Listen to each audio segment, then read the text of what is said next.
Thank you so much, Sharvana. And just many of you know who I am, but just in case you don't. So I'm Carol Jago. I have been a classroom teacher for 32 years in Santa Monica. I've been part of the California Reading and Literature Project, um, probably longer than some of you have been alive. And for me, it's always been at the heart of what is so important in education right now. And I think there's a tendency to say, well, why is literature important? Times like these, all the issues politically, socially, uh, test scores, all the rest. Why are you worried about literature? And this book, which Sharvana, you want to tell them for a minute about this Malcolm Mitchell, my very favorite book? It's one of the books that's going out to teachers. I'll just say, if you haven't seen this beautiful picture book, it is gorgeous. And the story that is here is just beautiful, and one that I think all students will connect to. And yes, as Carol mentioned, this is one that's already been purchased and waiting to go out into the hands of teachers throughout the county. I don't want to give too much away because I want you to be enticed to get this book. Malcolm Mitchell was a Super Bowl champion, and he's a huge literacy crusader because he himself did not come to literacy and literature easily.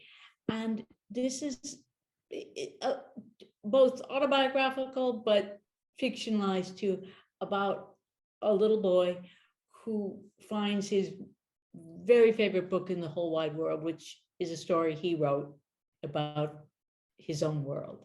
And to me, that just again goes to the heart of the role literature can play right now for students, but also for us. Let's take a look. You knew, any of you, Gina and Debbie, who know me, know that we're going to look at a piece of literature right now. And so let's take a look at this poem, Collective Nouns for Humans in the Wild.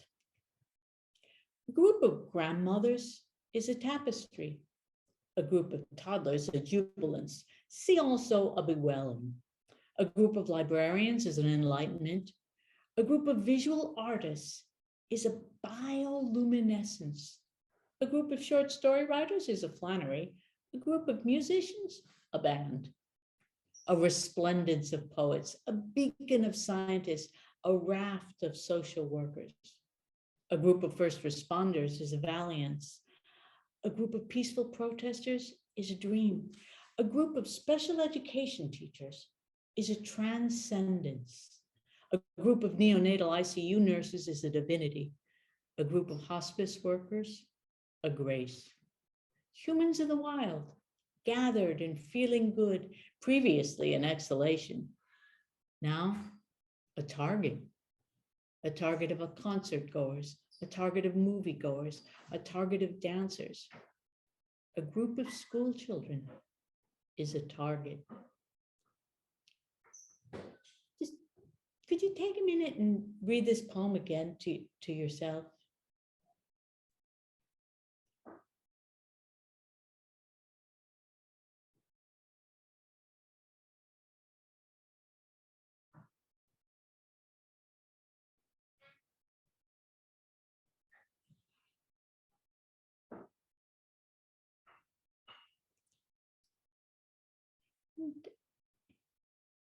What I'd like you to think about, and maybe just take yourself off mute and share, is what images or phrases surprised you, touched you, made you say, aha.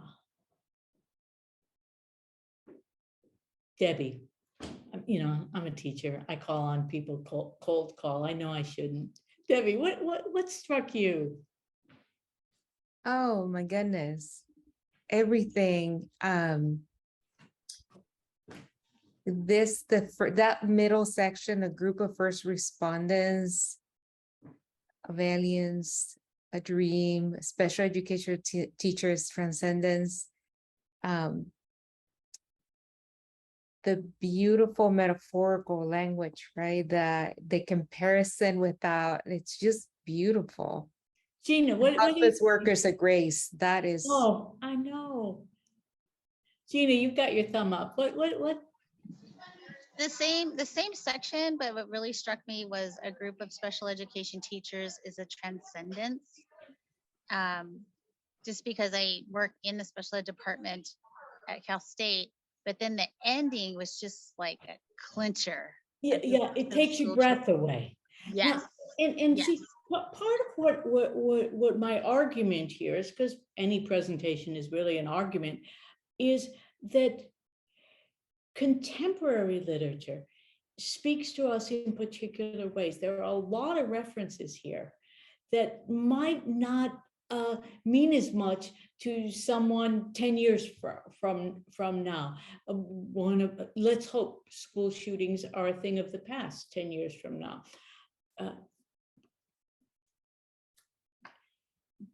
But that's why literature must be a living thing. Like neither should we ignore literature from the past, but don't put a gold frame around it.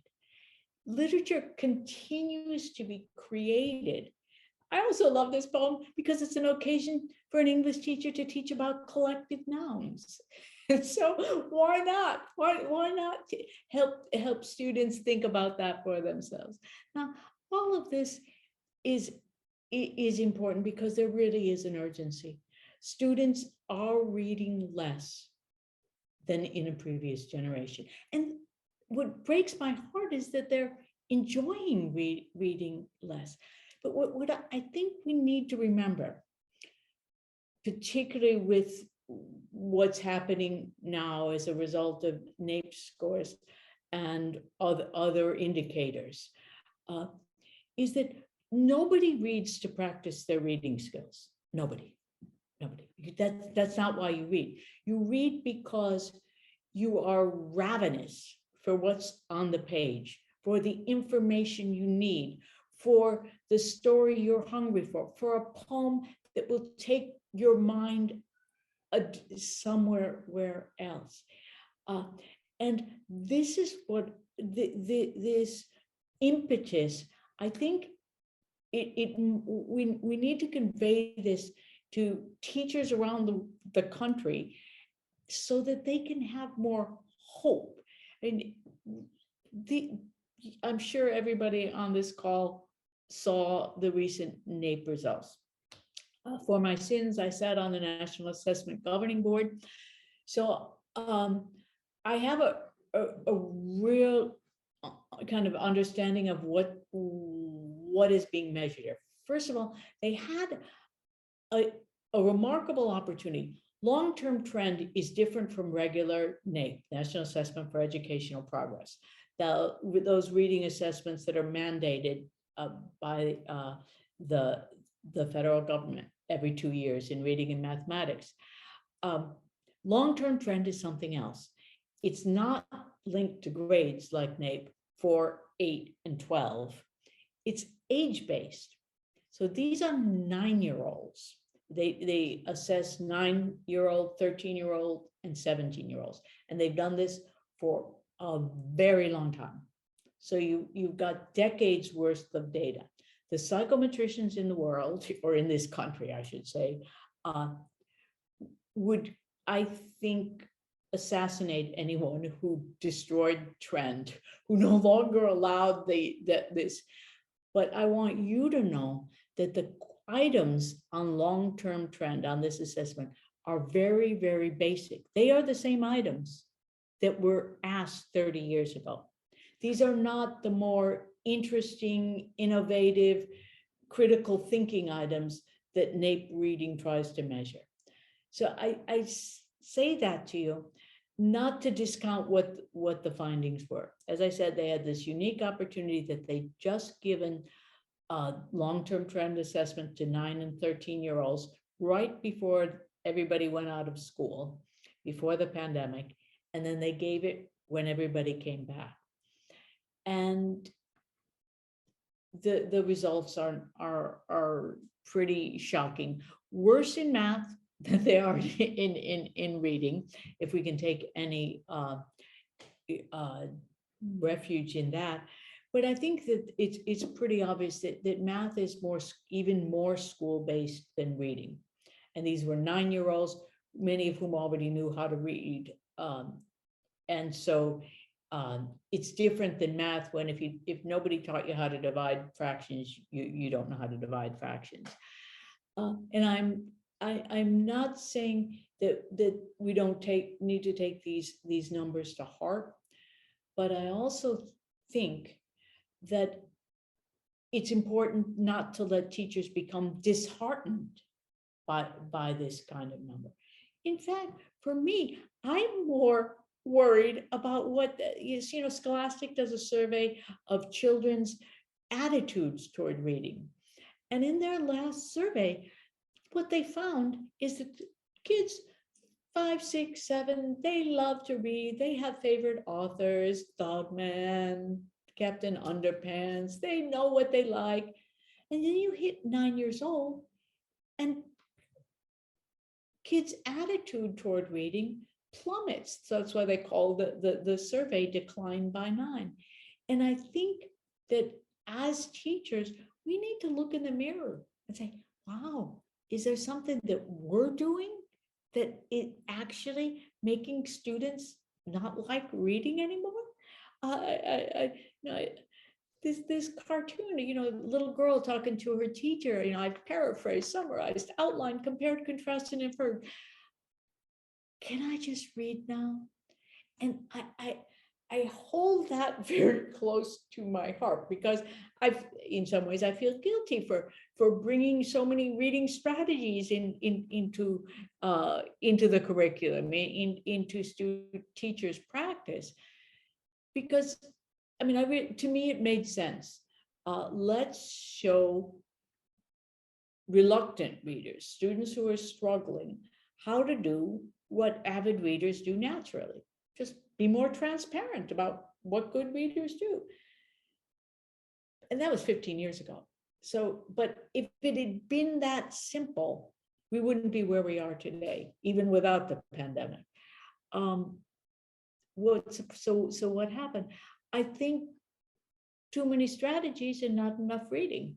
Too much practicing for a day that never comes.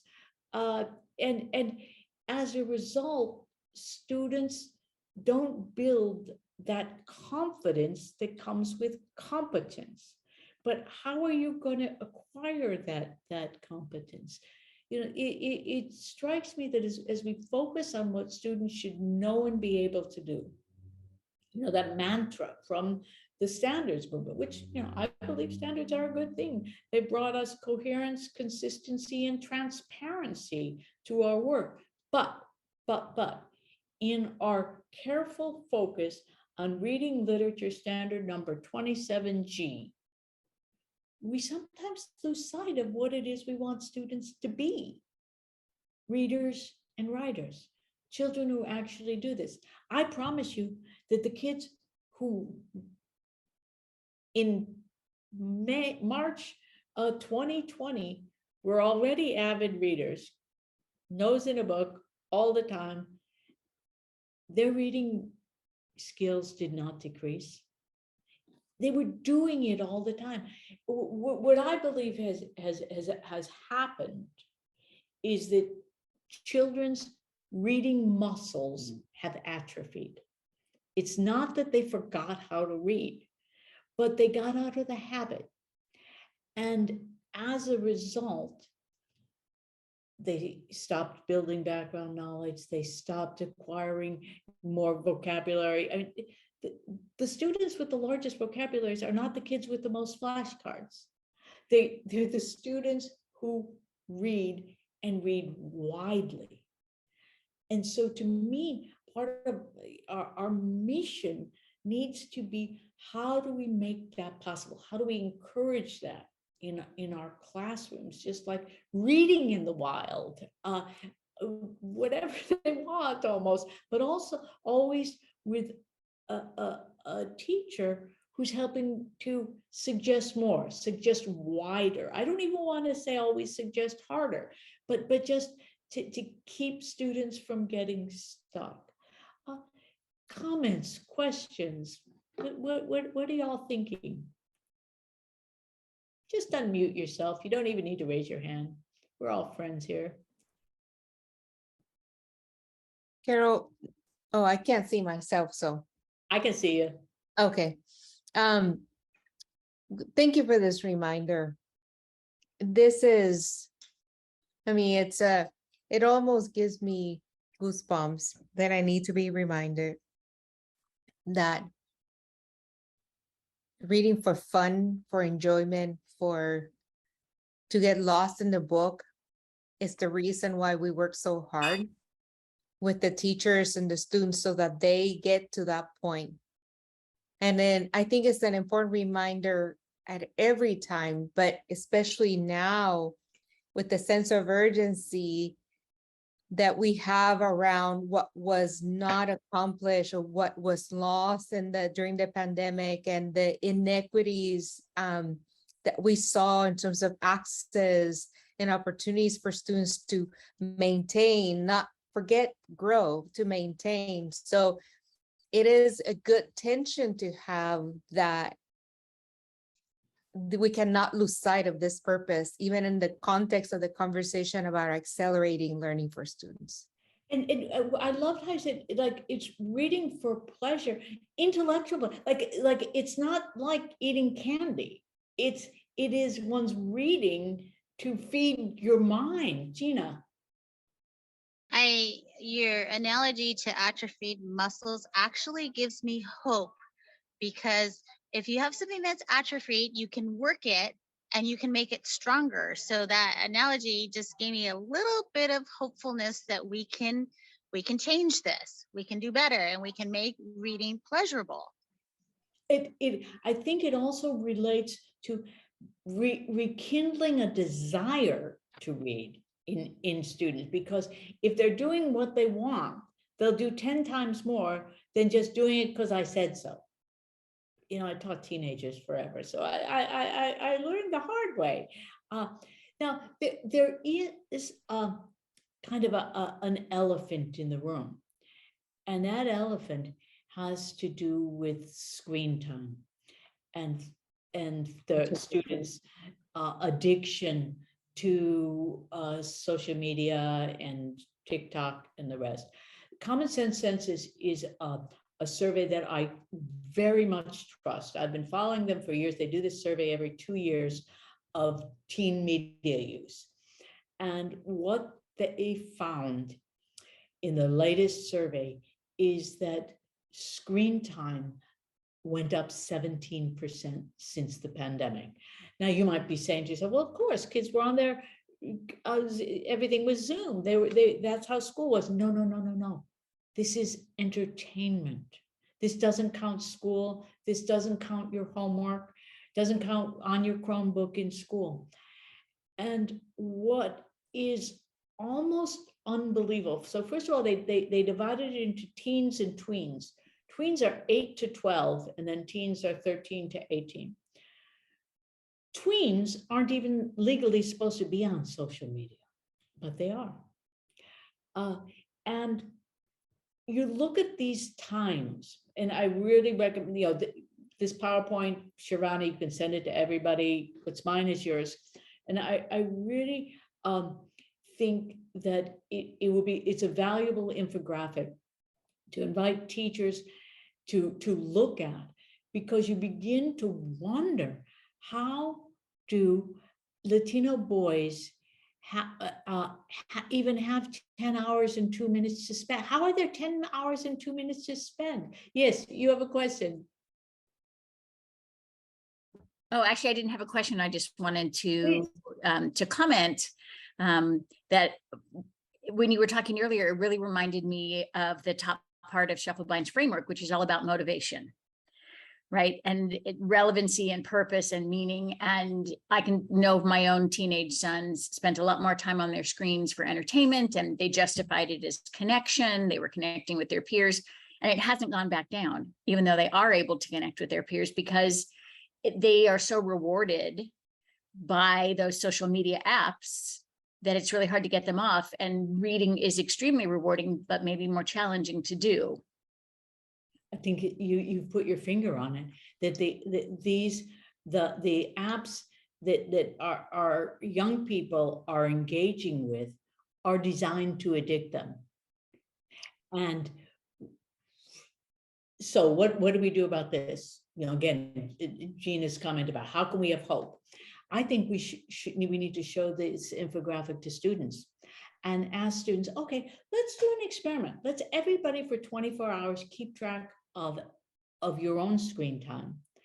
And then say to come back to class, talk about what you found, and say, okay, I need 30 minutes of that every day for you to read. Like, we need to help students take ownership of their own lives, because their lives are being twittered away. Oh, it's also just other interesting pieces of this, that while 84% of teens say they've used social media, only 34% they enjoy it. So it's this fear of missing out, and that networking that you talk about. It also, it isn't, I thought it was all video games. No, it's YouTube. That's what what young people are spending hours and hours of their day. But what worries me is this number that says students don't even enjoy it, because what it's resulting in is all kinds of depression on the part of students. So it comes down to social media use, then the fewer social interactions, that just as you say, even now that the masks are off and people can be together, they're out of the habit of it.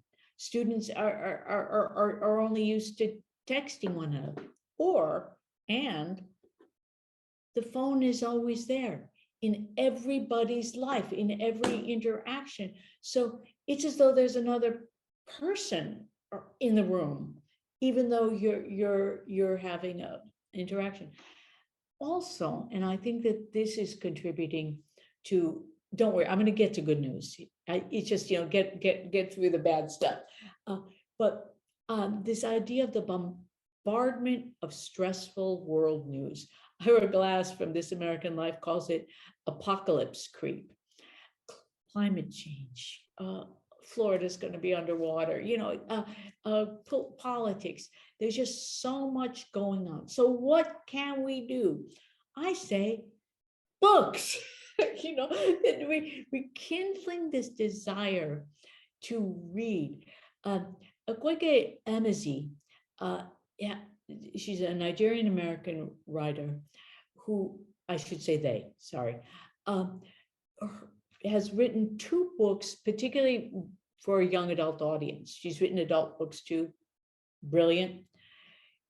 In both of these books for teenagers, it's set in a fictional world, a city called Lucille, where in Bitter, the teenage characters they're in a world run amok by all the leaders, because of climate, because of politics, because of social ills. And the only people doing anything about it, resisting, creating, are the teenagers.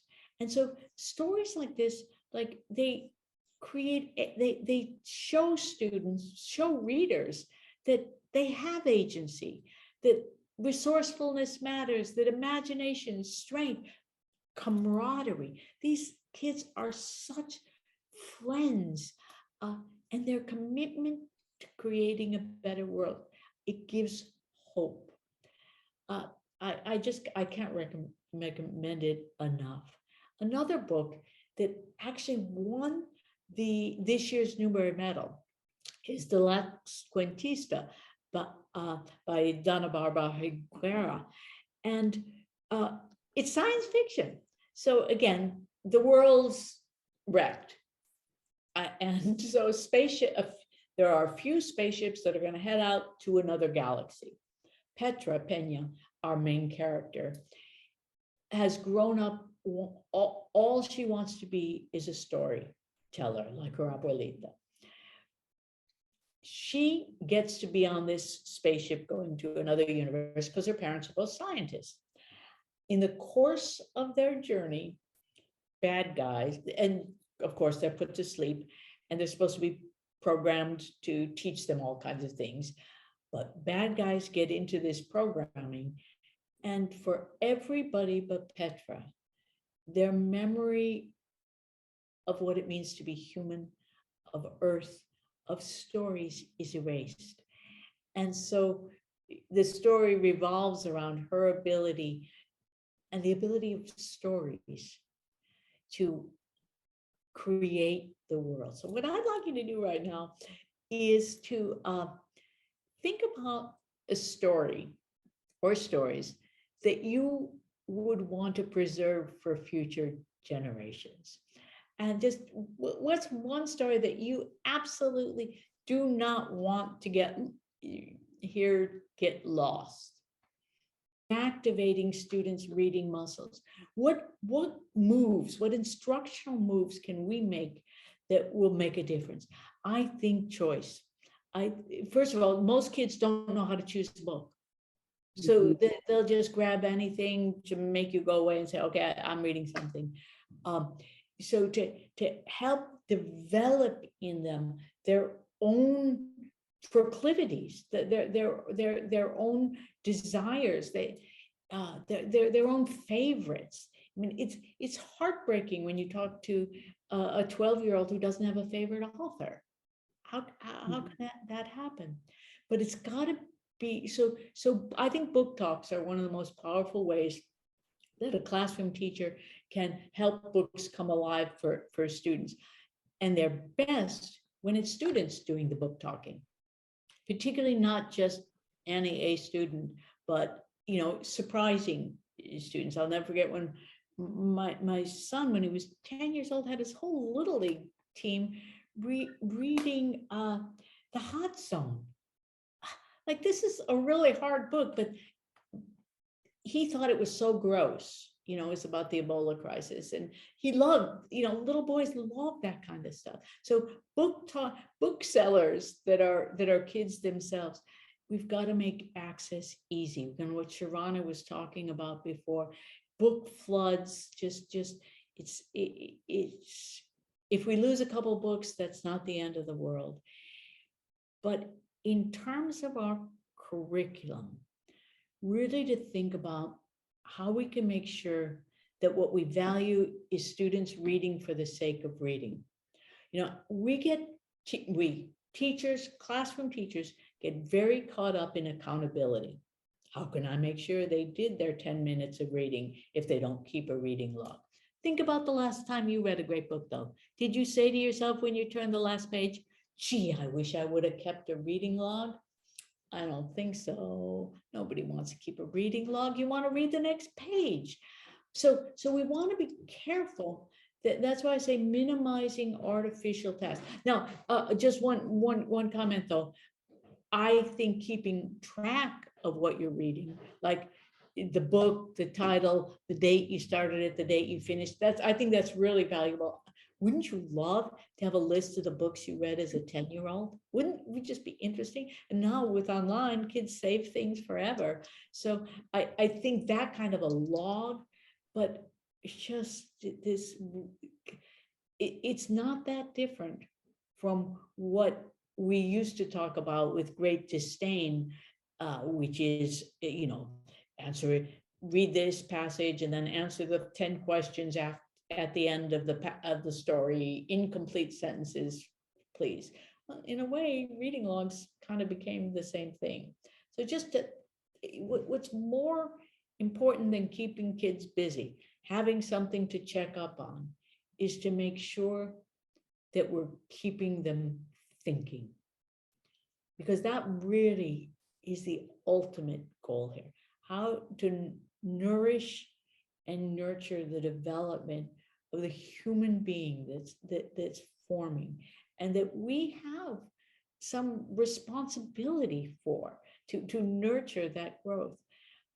One of my very favorite writers, who I believe should have won the Nobel Prize, but he never will because he's an Israeli writer, albeit very much a dove, is David Grossman. And he in this book of essays about literature, he writes that at its best, literature can bring us together with the fate of those who are distant and foreign. It can create within us at times a sense of wonder at having managed by the skin of our teeth to escape those strangers' fates, or make us feel sad for not being truly close to them, for not being able to reach out and touch them. I'm not saying that this feeling immediately motivates us to any form of action, but certainly without it, no act of empathy or commitment or responsibility can be possible. And if we want a better world, we need to help our students grow and care about one another. We've all been working on issues of social emotional learning. And okay, so now you can't, now in some states you can't even use that terminology, but you know, we were doing it before anybody used the acronym SEL. I mean, if you weren't, I don't know how you managed a classroom, if you weren't paying attention to your students' social emotional needs. But I think we don't want to underestimate the power of literature to help us as a teacher convey this. Comments, questions, thoughts about this role of literature.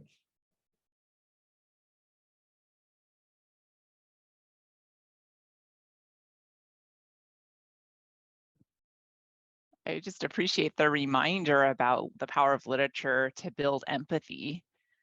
It's something that we know, I think, especially as a reading literature project, but just to be reminded of that power of really understanding what somebody else is thinking in a way that we don't always in real life, because as a reader, you get to like peek inside what another character, another person is thinking.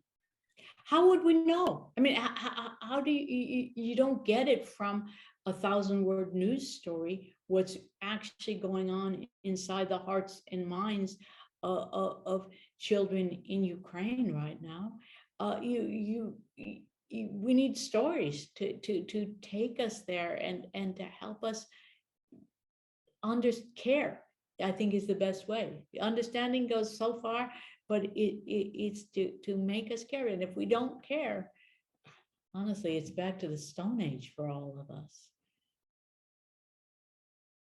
I have tons of books in my classroom over many years. I give my students time to read every day. I read with them, but I still have those students who are so reluctant. And if I can find the book, you know, and get them into one, but even like I recommended Long Way Down to a boy the other day, and he really got into it. But by now he probably should have been done. And so I think they don't have the stamina. So even that's just always really concerning to me, I can put the books in their hands. I give them the time to read.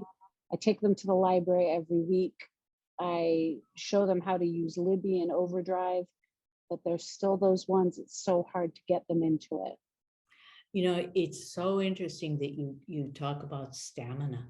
I just had an email message from Diane Lapp, you know, about this, that she believes that this is one of the key features, both as a result of the pandemic, but it's something that we always find with our readers who struggle.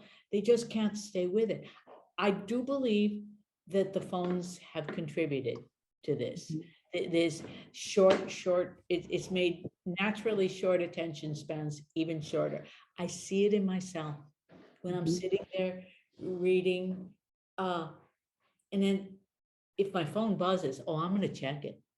But that's, again, I think we need to help students realize that about themselves and say, okay, let's try this. You're supposed to read chapter 8 for homework tonight. For once, put your phone in the other room and see if you get it, one, done quicker, and two, that you understand, because every time you turn and look at your phone to see what that text message was, you have to start over. You've broken your whole train of thought. If it's a fictional world, you've stepped out of it, and now you've got to re-enter. And that takes extra effort. And that's, so to me, the stamina that we need to help students re-establish and to build has to do with like a resistance to the lure of their phones, and to just put it down. I remember once in the classroom, I said, we're going to do an experiment here. And I want you to read for 20 minutes as fast as you can. Yeah, I was trying to help them determine their own reading speed. And I said, I know some of you are going to want to stop. So what I want, here's a Post-it note. When you feel like stopping, put a Post-it note there and go on. Like you, to acknowledge that instinct, that desire to just, I'm bored, or I've dropped out of the story. Let's go back, and maybe I need to reread. You know that the most powerful reading strategy, the one you and I use every day of our life when comprehension breaks down, is rereading. But it doesn't have a cool graphic organizer or acronym, KWL, BYOB. And so what do? We forget that this actually most ready at your fingertip strategy is what we actually use the most. Now, I believe with everything I am that books are the most astonishing technological means humans have created to capture experience. So I want to tell you about some great books, like this year's Caldecott winner, Watercress by Andrea Wang, a story of a little girl. Her parents are Chinese immigrants, and they're driving in the car with the little girl and her brother, and suddenly they see a field of watercress, and the parents get so excited and they go out and pick it, and the girl is like so embarrassed. What if my friends see us? And so it's again that immigrant experience, and the book beautifully takes you back home that night. The mother has cooked the watercress and tells stories that help the little girl to see the watercress for much more than it physically is, and its importance in her family. Now, when we talked about SEL and empathy, I think this picture book, I Talk Like a River, is one of the most extraordinary books to talk about bullying, because the main character and the author have a terrible stutter. And there's a double page spread image in this book that just will knock you out of him in a classroom when he can't get the words out. And the father comes and picks him up after school and just sees his son's face and says, "It's a tough day, wasn't it?" The boy nods. He says, "Let's go to the river." And so they go down to the river, and his father tells him, "You talk like the river." And it's such a beautiful way. It doesn't solve the problem, but of helping him make his peace with what will continue to be a challenge. But I believe any child who reads this book with heart will never make fun of anyone else again. Now,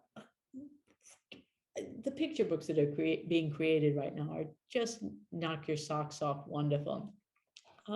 And Joyce Sidman has created this book that's both informational and poetic. So it's a story of a little girl new to a neighborhood. She doesn't have any friends, so she makes friends with a tree frog. So on every page, that narrative story progresses poem by poem. She does make a friend. But also in the bottom right-hand corner or in another place on the page is a paragraph about the life cycle of a tree frog. So you've got this science lesson going along with a poetic lesson. It's just beautifully, beautifully done. Another thing I think we need to think about is retiring some books that have been in our curriculum for a really long time. Maniac McGee is taught just everywhere in 4th and 5th grade. And you know, it's problematic in more than a few scenes. So why not just like refresh it with Kekla Magoon's The Season of Sticks Malone? It's the same kind of story. A kid who's a stranger comes to town and nothing is ever the same again. Sticks Malone persuades the two boys from the neighborhood, the two kids that are in his sunglasses there, to trade their baby sister for a bicycle. I mean, you know, it's funny, it's lighthearted the same way Maniac McGee is. And you know, the Westingame, so it's a mystery, kids like it, but Varian Johnson just has written just this wonderful mystery. Again, it starts with a box that kids find, and the key to the story is connected in their search to solve the mystery. And we need more stories like this in our classrooms too. Kwame Alexander calls it matter-of-fact Blackness. Stories about, yes, we need stories about slavery, we need stories about civil rights movement, we need stories, absolutely. But we also need matter-of-fact Blackness in our curriculum. And that's what all of Varian Johnson's books, Jerry Craft's New Kid, these are, fortunately, the books are out there. It is like my personal desire to really think about how we can get rid of the outsiders. Why are we teaching this book written by a 16-year-old that's years and years old? Anyway, I know why we are. We got the books, it's short. Teachers know how to teach it. They've got all their materials, and we've got books in the book room. But it's time to refresh it. There's so many great books out there that could take its place. And that's, I mean, I just think that we need to have both the courage and invest in that. One really lovely middle grade novel that I just think is darling is The Unforgettable Logan Foster. So it builds on the classical hero's journey trope that the main character, Logan Foster, is an orphan, and he's in an orphanage, and he doesn't think he's ever going to be adopted. But then this couple come around and they adopt him. And why does he think he's never going to be adopted? Because he's neurodiverse and he speaks inappropriately and he's kind of quirky. But these two people that adopt him turn out to be superheroes. So Logan is the most normal member of his family. It's just like a really darling, wonderful, wonderful story.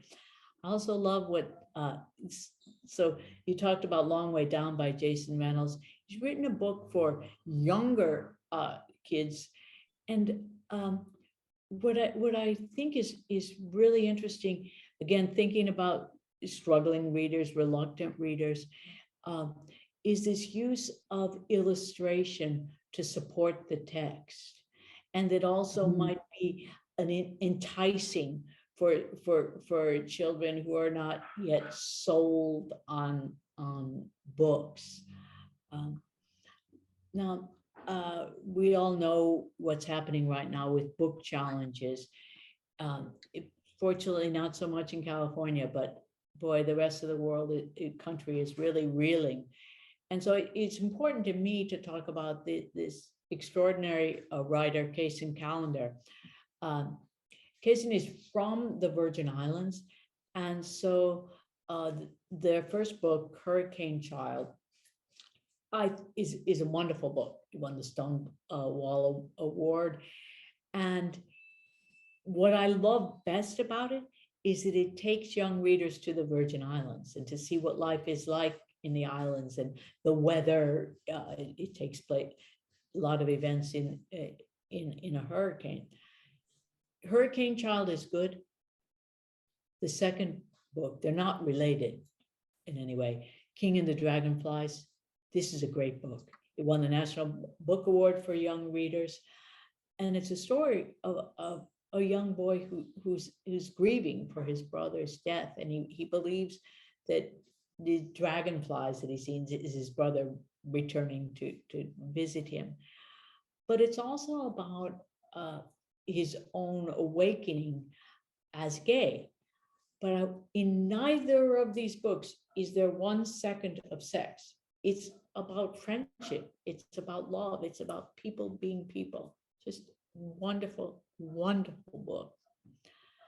Now, I'm sure you all know about Christina Suntavat's All 13, this nonfiction book about the cave rescue of the Thai boys soccer team.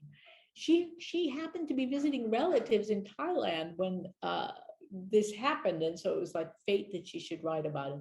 What I think is interesting, again, thinking about reluctant readers, is that the book almost is like a magazine with photographs, images, maps, and truly just like a wonderful, wonderful central theme that when the world decides to collaborate, to cooperate, there's nothing that we can't do. It's also, I think, a Netflix or Amazon program. But she wrote a novel, a very different novel, called A Wish in the Dark, that was a Newbery Medal winner last year, that is with magical elements set in Thailand, that I just think is, again, taking kids to another world where people have other beliefs, and again, children solve the problems.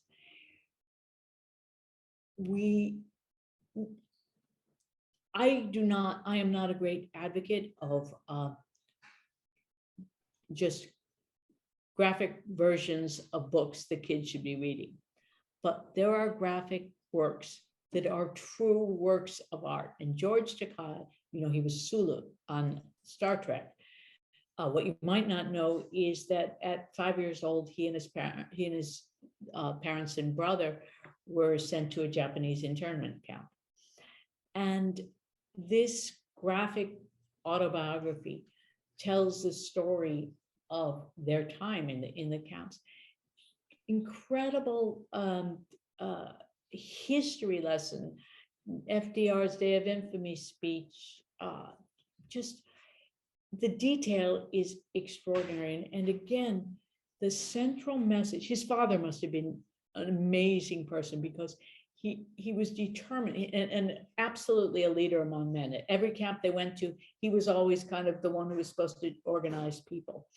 But he did not want his 2 sons to grow up hating America. He said, what's happened to us is wrong, and what we must do is to fight that injustice. I couldn't help myself but include this picture, though, because any high school teacher would recognize the book this boy is not reading, and instead reading They Called Us Enemy. It's To Kill a Mockingbird there on the table.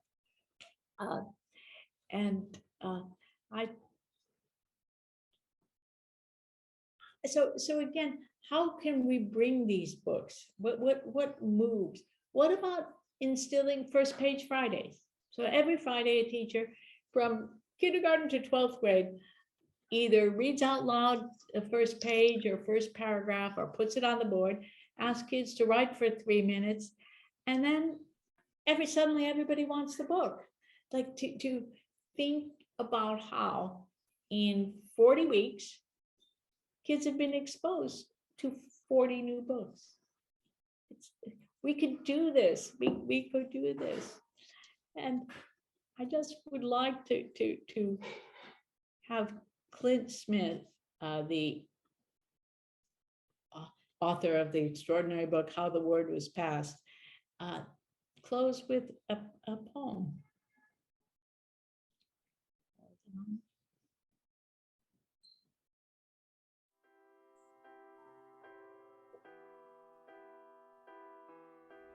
This poem is called Counting Dissent. My grandfather is a quarter century older than his right to vote and 2 decades younger than the president who signed the paper that made it so. He married my grandmother when they were 4 years younger than I am now and were twice as sure about each other as I've ever been about most things. They had 6 children separated by 9 years, 3 cities, and 1 Mason-Dixon line. There were twice as many boys as girls, but half as many bedrooms as children, which most days didn't matter because poor ain't poor unless you name it so, and kids prefer playing to counting, so there was never much time to wallow in anything but laughter. My mother was the 3rd youngest, or the 3rd oldest, depending on who you ask. She was born on a federal holiday, which my grandmother was thankful for. Said the good Lord only got 1 day off when he built the world, so 1 day is all she needed too. Mom says Dad was persistent. Wouldn't give up when he asked if he could take her down the street to get some coffee, which back then cost $2 less than it does now. Now, my mom is trying to stop drinking coffee, but she still loves my dad. They've been married for 31 years and have 3 kids who are 6 years and 1,517 miles apart. My birth took 12 hours and 43 minutes, which is probably because my head is 5 times too big. My mom said my head was too big because I needed enough room to read all the books in the library, which seemed like infinity, even though I didn't really know what infinity meant. But I heard my teacher say it once when she talked about the universe, and books felt like the universe to me. I was pretty good at math too, until about 5th grade when they started putting numbers and letters together, which didn't make much sense. My brother is 70 months younger than me, but is taller and knows more about numbers, so it doesn't always feel like this is true. My sister is 24 years of loyal and 8 years of best friend. I'm the oldest of 3, but maybe the most naive. I still believe that we can build this world into something new, someplace where I can live past 25 and it's not a cause for celebration, because these days I celebrate every breath. Tried to start counting them so I wouldn't take each one for granted. I wish I could give my breath to the boys who've had theirs taken, but I stopped counting because it feels like there are too many boys and not enough breath to go around.